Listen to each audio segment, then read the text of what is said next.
मामा ने अपना हाथ सहलाना शुरू कर दिया। तभी मैंने उनका हाथ हटा दिया और जाकर सोफे पर सो गई। कहानी शुरू करने से पहले हमारे चैनल को प्लीज सब्सक्राइब एंड लाइक अवश्य करें ताकि हमें मोटिवेशन मिलता रहे, ताकि आप लोगों के लिए नया नया कहानी लाता रहूं। आइए कहानी शुरू करते हैं। दोस्तों, मेरा नाम रीना कुमारी है और मैं बिहार के गया जिले की रहने वाली हूँ। इस समय मेरी उम्र 18 वर्ष है। मैं दिखने में इतनी ज्यादा सुंदर लगती हूँ कि मेरे कॉलेज के सारे लड़के मेरे ऊपर फिदा रहते हैं और मेरे आगे पीछे फिरा करते थे। मेरा पूरा परिवार गांव में रहता है। मेरे पापा किराना का दुकान चलाते हैं और मेरी मम्मी हाउसवाइफ है। मेरी एक छोटी बहन जो अभी 10 वर्ष की है और मेरा एक छोटा भाई भी है जो अभी 9 साल का है।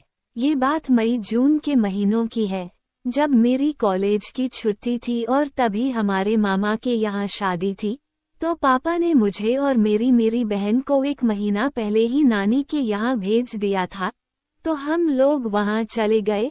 मैं काफी दिनों बाद गई थी क्योंकि पढ़ाई के कारण मैं अक्सर नहीं जा पाती थी। मेरी नानी और बाकी घर वाले बहुत खुश हुए। हम दोनों का खूब अच्छा से स्वागत हुआ। मेरे छोटे मामा, जिनकी शादी को लगभग 1 साल हो चुका था, वे बचपन से ही मुझे बहुत ज्यादा प्यार करते थे। हम दोनों के बीच काफी अच्छी दोस्ती रहती थी। छोटे मामा मुझे देखकर बोले, अरे रीना, तुम इतनी खूबसूरत और बड़ी हो चुकी हो। उनकी आवाज सुनते ही मैं शर्मा गई। फिर उन्होंने मुझे अपने गले से लगा लिया। तभी मुझे कुछ अजीब सा महसूस होने लगा और तभी वो बोले, रीना, तुमको याद है कि मैं तुम्हें बचपन में कितना खिलाया करता था? अब तो तुम बिल्कुल बदल चुकी हो, मुझे भूली तो नहीं। मैंने कहा, कैसी बात करते हैं मामा जी, मैं आपको कैसे भूल सकती हूँ? पर मुझे यह नहीं पता था कि मेरे मामा के मन में क्या चल रहा है और वे जिस प्रकार मुझे देख रहे थे उससे मुझे बहुत अजीब महसूस हो रहा था। शाम हो चुकी थी। हम लोगों ने खाना खाया। मुझे नानी से पता चला कि छोटी मामी 1 महीने के लिए अपने गांव गई हैं। उनका मेडिकल का एग्जाम होने वाला है। वे शादी के 1-2 दिन पहले ही आएंगी। मेरी छोटी बहन बड़े मामा के बच्चों के साथ सोने के लिए चली गई और नानी ने मुझे बोला, जाओ तुम जाकर छोटे मामा के साथ उन्हीं के कमरे में सो जाओ। पहले तो मुझे बुरा लगा और मैंने मना कर दिया, लेकिन फिर मेरे पास और कोई दूसरा रास्ता भी नहीं था। मुझे अकेले छत पर सोना पड़ता, इसीलिए मैं छोटे मामा के कमरे में सोने के लिए चली गई। मैं जब उनके रूम में गई तो मामा सो चुके थे। तब मैं भी जाकर सो गई। लगभग 1 घंटा बाद मामा ने करवट बदली और उनका हाथ मेरे उस पर आ गया। मुझे लगा कि मामा सो चुके हैं, इसलिए मैंने कुछ भी नहीं किया। मेरी ओर से कोई जवाब न मिलने पर मामा ने अपना हाथ सहलाना शुरू कर दिया। तभी मैंने उनका हाथ हटा दिया और जाकर सोफे पर सो गई। सुबह मामा उठे तो वे मुझसे नजर नहीं मिला पा रहे थे। मुझे पता चल गया था कि मामा रात में सोए नहीं थे, बल्कि जानबूझकर सब किए थे। मैंने यह बात अपनी सहेली पूनम को बताई। पूनम बोली, देख रीना, यह बात तो साफ है कि तेरे मामा ने सब जान कर किया है। मैंने कहा, पर यह सब गलत है ना पूनम? वे मेरे मामा हैं, वे ऐसा कैसे कर सकते हैं? तभी पूनम बोली, रीना, तुम बिल्कुल अभी नादान हो और तुम ही बताओ, जिसकी पत्नी 1 महीने से उसके पास ना हो तो वह क्या करेगा? और वैसे भी तुम भी तो अभी उस उम्र को आ गई हो, और दूसरी बात, तुम्हारा भी तो कोई दोस्त नहीं है और ये तुम्हारे पास अच्छा मौका भी है। अगर तुम्हारी जगह मैं होती तो इतना अच्छा मौका कभी भी हाथ से ना जाने देती, और सबसे बड़ी बात कि घर की बात घर में रह जाएगी। तब मैं गुस्से से बोली, तेरा दिमाग खराब है क्या पूनम? तू पागल है।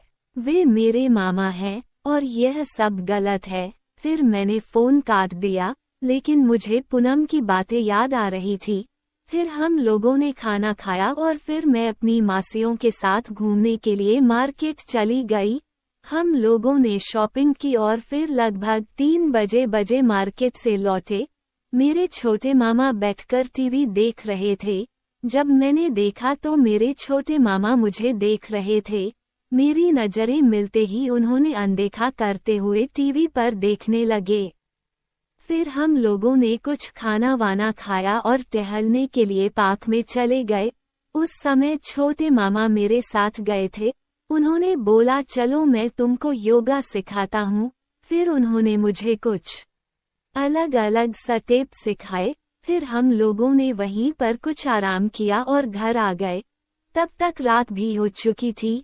रात को खाना खाने के बाद सब लोग अपनी अपनी जगह जाकर सो गए और मैं अपने छोटे मामा के रूम में जाकर परेशान सी हो रही थी, क्योंकि ज्यादा शॉपिंग और योगा करने के कारण मैं थक चुकी थी।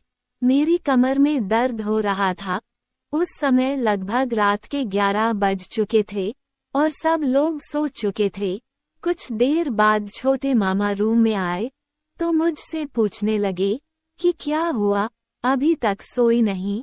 तो मैंने बताया कि आज काफी थक गई हूँ, तो अभी नींद नहीं आ रही। तो उन्होंने कहा कि कोई बात नहीं, मैं तुम्हारे पैर दबा देता हूँ।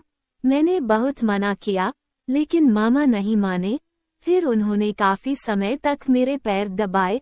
अब मुझे नींद आने लगी थी, लेकिन मुझे क्या पता था कि पैर दबाने की कीमत क्या चुकानी पड़ेगी। उस रात उन्होंने कुल 4 बार वो सब किया, जिस कारण मैं सुबह उठ तक ना सकी। सुबह में तबीयत खराब होने का बहाना बनाकर सोती रही। जब दोपहर में मैं उठी तब भी मुझे बहुत दर्द हो रहा था। तो मैंने ये सब बातें अपनी सहेली शीला को बताया तो उसने मजे लेने शुरू कर दिए, लेकिन मैंने गुस्से में आकर उससे बात करना बंद कर दिया। लेकिन लोक लाज के कारण ये बात मैं किसी से ना बता पाए।